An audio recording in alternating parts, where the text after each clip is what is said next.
Alright guys, so now that we got the transfer case off, we're doing this all by ourselves on the floor, under the truck.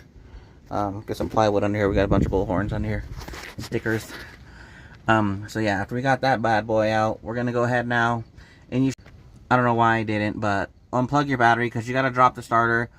Yeah, sometimes you can drop the starter and not have to worry about it.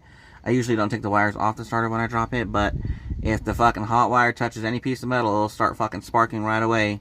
Not saying you're gonna die, but it's just not nice to be under it when it starts doing that. So yeah, let's go ahead and fucking unplug the battery, and then we're gonna jump on the other side of this and pull the starter out. There's just 2 bolts holding that fucker up there. Okay, so you're gonna have to spin the harmonic balancer, the crank, that big metal bolt in the middle. It's a 16 millimeter. You're gonna have to spin it to get the torque converter bolts out, because that's what connects the transmission to the engine.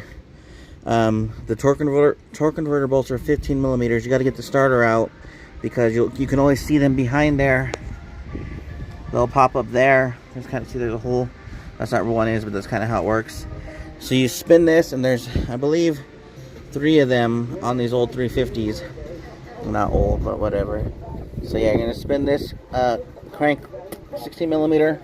Use a big bar. You probably need extension because the thing's right here.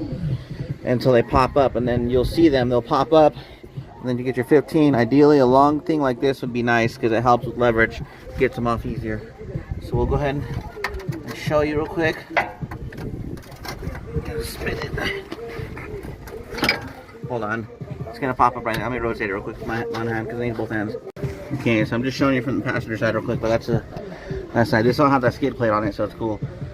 So yeah, see, you rotate it and then you'll see it pop up. So I already got one out. There's another. There's another on this side. So let's get them 15 millimeters long fucking thing wrench. Okay, after you got the 3 torque converter bolts out, you'll know they're out because you can spin this, look, and this won't spin with it.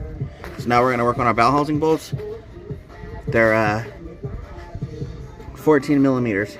You'll need a deep socket, because some of them are studs. I took this off before to replace this engine, and I just used regular bolts. I didn't use studs.